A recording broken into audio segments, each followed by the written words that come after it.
You're listening to Barbell Logic, the podcast where we talk about what it means to experience strength and how you can use simple, hard, and effective strategies in training and nutrition to improve your life. It starts with meeting you where you are right now and finding lasting solutions. Welcome to the show. Hey everybody, welcome to the Barbell Logic podcast. We missed you last week. I'm your host, Niki Sims. With me is Andrew Jackson. Strength and nutrition coach with Barbell Logic, consummate professional. Professional, yes. 27 years later. Well, I was just apologizing to Andrew for my moments of distraction while my grocery shopper is doing my grocery shopping for me. This is some serious first world problems, by the way. I don't know if you noticed that.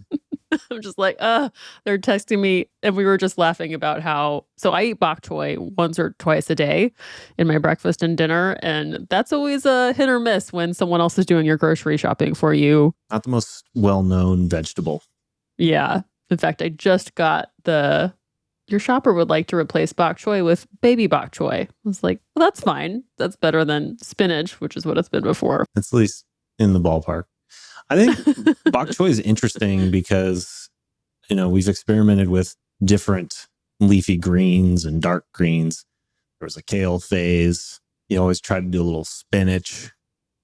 And I think bok choy is like the perfect combination of celery, kale, and spinach. So it's more hearty than spinach, which just disintegrates when you put it under any heat whatsoever. Yeah. It's like you put an entire box of spinach into your thing, and then like 2 seconds later, it's just gone. Like where I thought I put like a quarter cup of slimy greens. I think exactly. I think I just put like 2 pounds of green things. I'm like, this is going to be the healthiest looking meal ever. And then it just looks like something you scraped off the bottom of your shoe like 20 seconds later. Ew.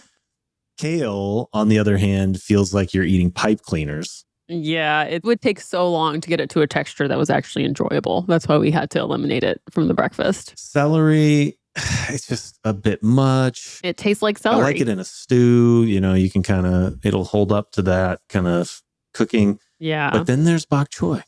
Well, part of what makes it tasty is that it probably absorbs a lot of the delicious. It's hearty enough to stick around and hold some form without, totally cleaning you out and requiring like 10 minutes of chewing. And then you've got the leafy end, and then you got the stalk end, that's where I bring in the celery, but it's not as hardcore as the celery. It's like this nice balance. Kind of a neutral flavor. Yeah. It increases the volume of food, which is really nice I think it just adds to it. It's wonderful. So delicious. I wouldn't just I don't think I'd put bok choy on a sandwich or a salad, but stir fries, that's why it's probably popular in stir fries. It's like perfect for like the breakfast hash or the stir fry. Delicious. Mm. Can't wait for breakfast every day. It's the best. But we didn't even get to the complaint part. Oh yeah. The message that we always get is like, they're out of bok choy.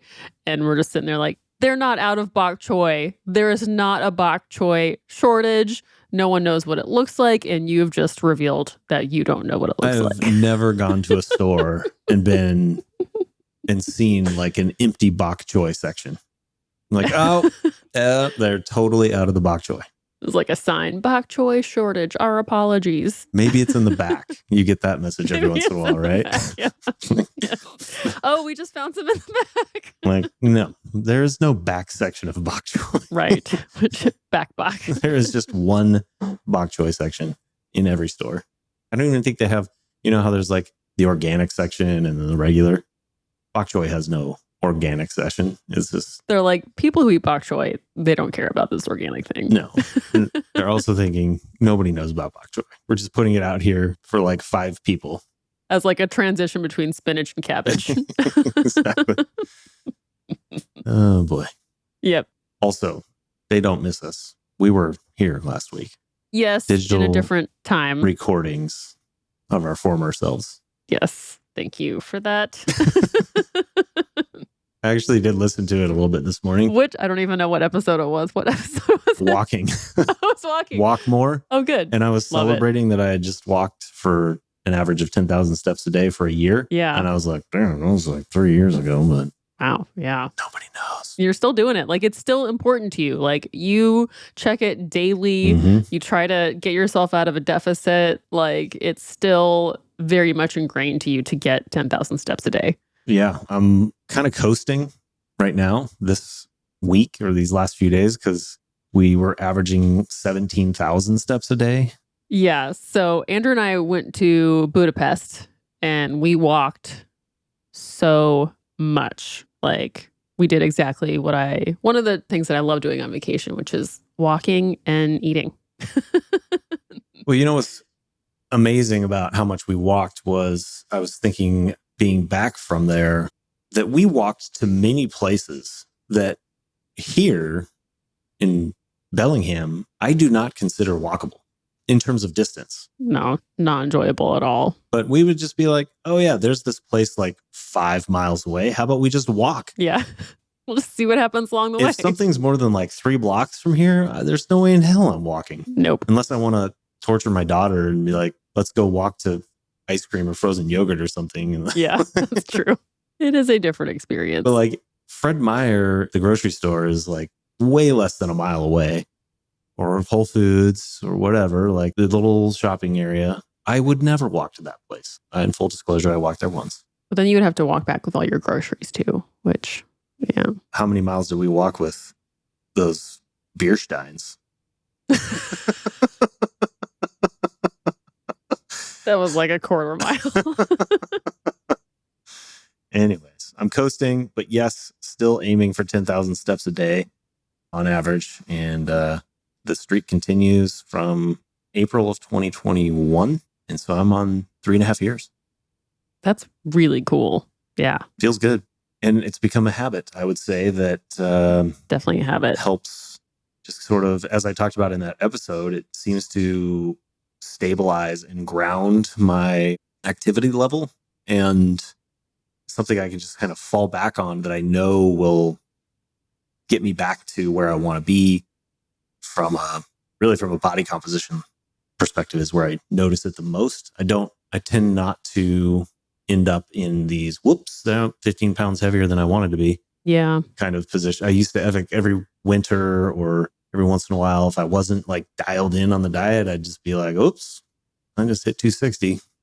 And do you think it's all because of the calories that it burns? I don't think 10,000 steps is going to burn 15 pounds. No, I think there's more to it than that. I think it's just, with habits in general, I feel anchored to just a certain collection of behaviors that result in less gained weight or faster weight loss. Like on the other side of Budapest, I weighed in at 256 or 257, which is pushing the upper end of that range. But I think it was mostly just bloat and water because I'm less than or right around a week later, I'm at 248. Holy moly. That's amazing. Yeah, I think it's just because walking regularly gets me into the mindset of, it's sort of like that train everyday mindset I've talked about before, where my day-to-day life habits have a baseline effect on my choices that put me back really quickly into that sort of 240 to 250 range that I feel best at, from kind of like triangulating all the different, both performance in the gym, body composition, just energy levels, sleep. And walking is just, I think, one of those that seems to help me. I mean, it's a conscious choice to prioritize that, but I don't have to make the decision that I'm going to walk today. It's just part of my life. Yeah. And I think that walking is one of probably the big three, or maybe the big four that I would say have become baseline habits that I know that's where I want to get back to. If I go travel for a week or go to a conference or whatever, I know I'm going to be outside the pocket of those habits.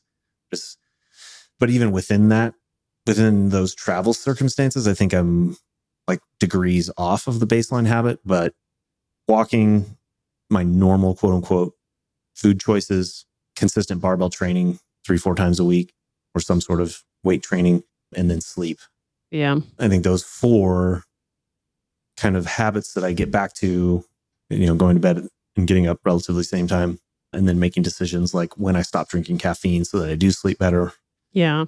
I would say those habits are the ones that have created what I call my baseline lifestyle.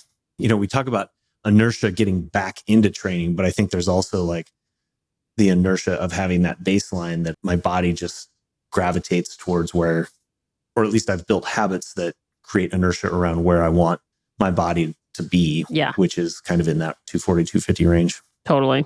We've talked about we've done a lot of work to know what it takes to feel good.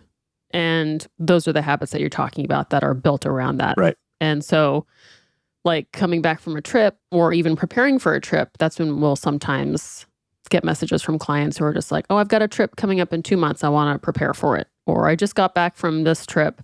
I need to lose 10 pounds. Right. Or they come back from a trip and they don't get back to training.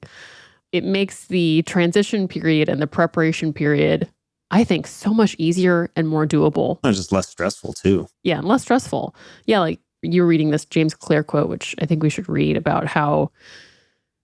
I'll just let you read it. Yes, read that quote. Habits do not restrict freedom. They create it. In fact, the people who don't have their habits handled are often the ones with the least amount of freedom. He goes on to list a bunch of examples, financial, health, etc. But this actually goes back to, I think, Kantian idea, like Immanuel Kant philosophy idea that freedom doesn't come from doing whatever you want whenever you want. Having constraints is actually more liberating. Yeah. And having habits is essentially creating constraints you don't have to pay attention to, in my opinion. You could argue that requiring or including walking 45 minutes to an hour a day or training is a limitation or a constraint, or it's like restricting my freedom because I quote unquote have to go do those things. But I'm not having to think about making that choice. It's part of my baseline. It's what I do. And then by having that as a habit, when my laundry room and kitchen flood over the weekend. That was a really fun welcome home present. It was a wake up in the morning. I was just like, it's your Saturday morning, right? Sunday morning.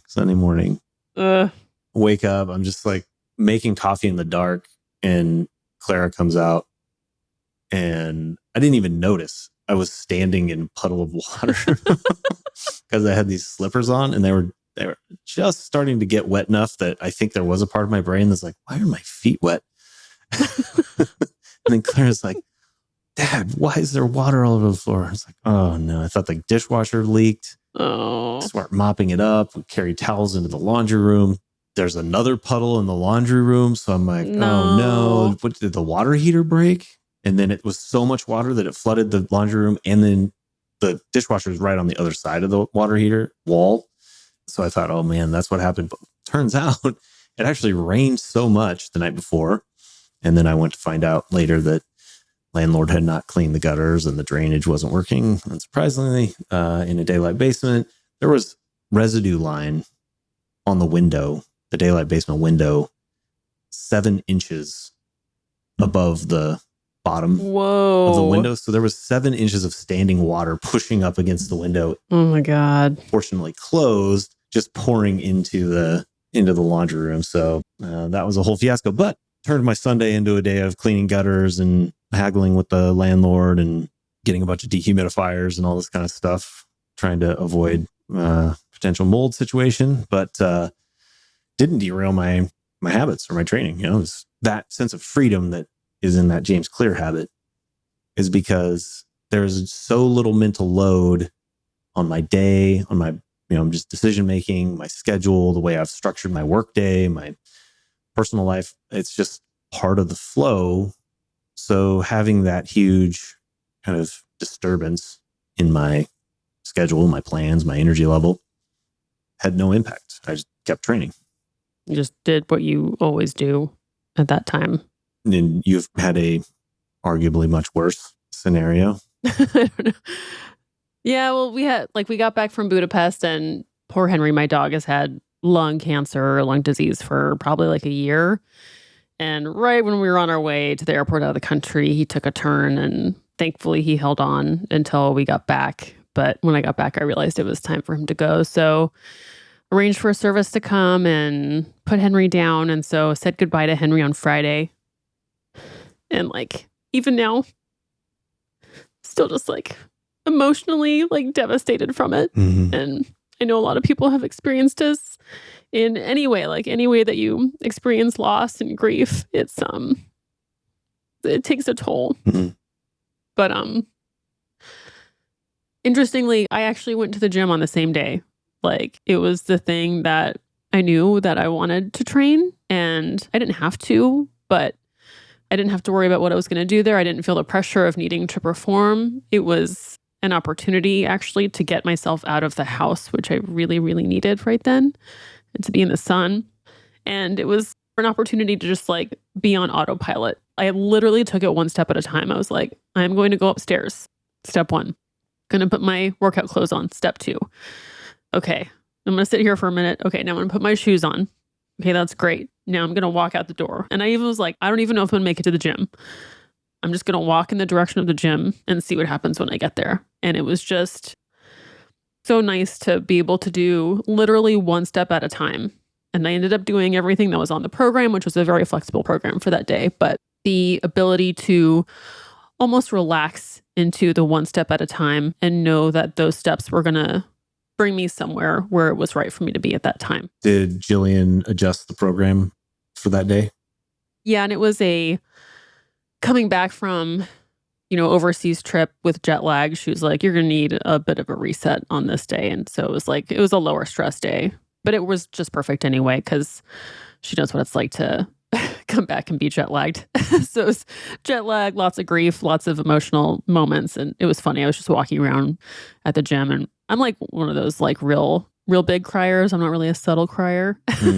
So my face and eyes were so red. It was really funny, but I was just like, I don't care. Like, I don't care. Like, I'm doing my reps and I'm glad to be here. And it was just what I needed right then. I think that highlights an important aspect of something like training or nutrition or sleep, whatever the key variables are or walking. The difference between it being a habit and maybe what I think a lot of people, myself included in the past, have expected my training or any of these things to be. Oh, like a performance or a job. Yeah, whether it was on the nutrition side that I needed to be on a diet, quote unquote. I needed to be on the wagon. Either I was like on or off the wagon for fill in the blank. Yes. My training, my nutrition, walk, my conditioning, quote unquote, my steps, or the sleep. Sleep. Yeah. Need to be getting up and going to bed at exactly this perfect time. Like, there's this, I think, tendency for rules to be put in place to define whether you're doing something right or wrong, or, it provides some sort of validation that you're doing the thing or a thing. And it almost has to be so much of a rule that it feels like a sacrifice every time you're doing it. Right. Yeah. I mean, it's somewhat of the dark side potentially of getting excited about voluntary hardship, like thinking that it needs to be hard every single time and more of a performance. But I think the hallmark of a habit is that there's some truth beneath it, the essence of the thing that you're trying to do, that can sustain almost like our core tenets. The behavior or the action might have a wide range of applying that core tenet or that truth, that core kernel of truth. Like walking, I could go for a 10-minute walk. I could go for a 5-minute walk. Those are all habits, including walking in my day. It doesn't have to be a 30 or 45-minute hike in the mountains with my boots on and I don't have to go rucking. Yeah. It could just be that I'm going to go outside and walk once or twice a day. Yeah. And yes, 10,000 steps is my target metric, but sometimes I hit 7,000, sometimes I hit 8,000, and that's okay. I'm rolling with the punches. That's what I have today. In your case, you have a habit of training, and you know that you're going to go to the gym, or you're going to take one step at a time to get to the gym, and you're going to train. And on that day, it was some percentage off of what you would normally do or what you would ideally like to do, but that doesn't take away from the habit. Yeah. And I didn't feel the guilt or the weight of knowing that I missed another training day. Right. Because I didn't. And, I didn't have to. No one's making me. It would have been totally understandable to not go. I'm not saying everybody has to do this. It just the thing I loved about it, and the thing I really loved about getting back onto my nutrition after traveling, was just like, I know exactly what I have to do because I've done this 1,000 times. And now I just get to do it. And I know I'm going to feel good. Like, I could just rely on getting to feel good without having to be like, oh no, I need to go into this much of a deficit and I need to readjust everything by this much percentage and should probably do a whole new training thing. And you know what? That's too much. I'm just going to take everything off for the next week. It wasn't like that at all. I need to take a week to recover from the trip. Right. So then I can be mentally prepared to invest all this energy into all these different things and get back, quote unquote, on the wagon instead of like falling back into the baseline. Yeah. It's like, it's actually, I think I've talked about this before, but like path of least resistance for me is actually getting onto the baseline. Yeah. Because I don't have to make any new decisions. I don't, Yes. like, I buy the same groceries. I set the same alarm clock. Listen to that phrase. I don't have to make any new decisions. Yeah. I think that's such a big takeaway. And that's what relieves you of the anxiety. Yep. You just do what you know works. Right. Just do that one step and then you do the next one. Gets a little bit trickier in the abnormal situations, but I still think the habit mentality applies where, you know, we were hotel gym. Sometimes we found one gym to go train at that had some barbells. We're kind of out of our normal groove. But I think that just becomes more of a tactical flexibility in the moment. Yeah. Fortunately, we've been doing this long enough and have enough experience. We know how to like swap out exercises to get train the same muscle groups. We understand, you know, that you don't have to be always lifting a certain amount of weight. Maybe you do more reps, maybe you add more exercises, but make it fun. But the fact that we still fit it into the schedule while not optimal also made it falling back into those habits a lot easier. Totally. Yeah. And then the other big payoff that we get, in addition to just the relief of being able to not make new decisions, is that we have a bunch of muscle on our body. And so when you want to, like I was saying, prepare for a trip or recover from a trip, you already have so much useful tissue that drives your like ability to burn fat really quickly. So when you want to like slim down for a trip, it's way easier than if you had gone into it without having a bunch of muscle. And it's still hard work, but I think it's more effective. I'll put it that way. And then when you're bouncing back from a trip, you were 10-ish pounds of fluff, which is okay. And I think because you have all this muscle, your body's like, yum, yum, yum. Give me those extra calories. Get rid of this bloat. Yes. I mean, especially once I was back to heavy lifting again. Yes. Yeah. The muscle is a tangible outcome of the habits that we've created, which I think makes everything that we want to do more doable. Totally. How was your muscle soreness coming back to relatively heavy weights? Was it different? Today it's the worst from my leg workout that I did on Tuesday. It's like ridiculous. It's really funny. More so than normal? No. Or does that workout always make you sore? That leg press day usually gets me pretty good. Yeah. Yeah.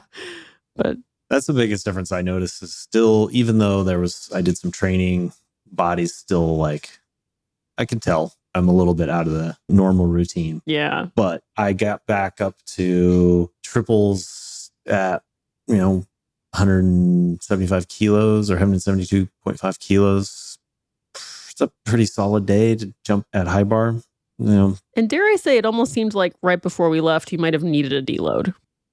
Yeah, my coach had just, shout out to Nick Hammer, shifted me from, we were doing, I don't think we were on like week 26 of sort of a variant of the Texas method.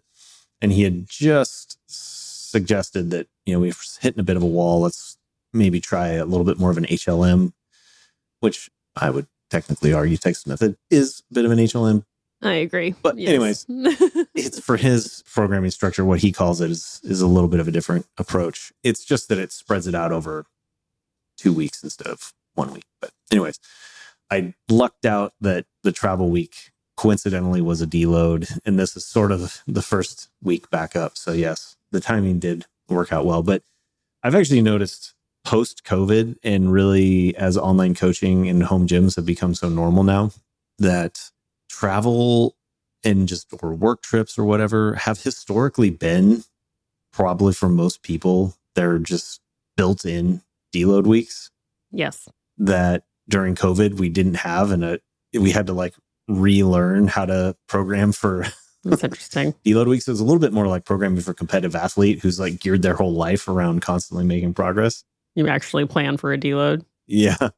Whereas I think with normal folks, you kind of forget that sometimes they do actually need a break because life would give them breaks. Yeah. But anyways, yeah, it was good timing. Just in time to ramp back up for 2 weeks and then take another deload. A small one. This one's much smaller. That's true. It's more like a long weekend. Andrew's birthday is coming up, so we're going to go celebrate that on the beach in a pink house. That's another great thing is, you're just saying it now that you're pushing 50. Ouch. You're going to be turning 46. Yep. Which I think is great. And you're going into it very well muscled, which I think is the best way to go into it. Muscled and marbled. Yes. Lead a well-marbled life. I think I said that years ago.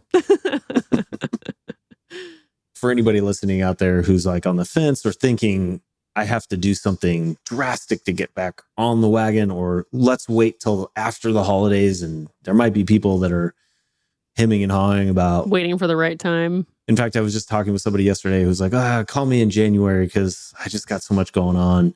I don't have time to quote unquote overhaul my whole training program. And I would say, make the call now for 2 reasons. One, we have a free experience call and Niki will help you determine maybe it isn't the right time. Maybe you do have so much going on. And 2, I would say though, that for most people, when we're talking about the habit of training, it's not about making a huge drastic overhaul. Yeah. It's about figuring out how to make the next minimum effective dose incremental step towards including or incorporating, whether it's the strength and or the nutrition components that we're talking about in your day-to-day life. Not trying to destroy you with the hardest program ever that you can't recover. You're like, well, you got to start going to the gym now at 3 a.m. That's your new life now. 6 days a week or even 3 days a week for 2 hours every time. Maybe it's working with a coach to help you figure out what you have, the equipment, the time, the energy, and the capacity to do today, and start working on the habit so that when the time does become more flexible or available, it's in your day now. You're not having to figure that part out of it. You can just do more work. So I would say now's the time. Love it. I agree. Do it. It'll pay off later. And get some bok choy. Get the bok choy. Baby bok choy, also acceptable. Well, thanks for listening, everybody. If you want to talk to Niki Berman, she's fantastic. Go to barbelllogic.com/experience and set up a call with her, or you might end up on the schedule with me or with Chrissy. Anyway, you're lucky, whichever one you end up with. Thanks, Andrew. Bye-bye. Bye-bye.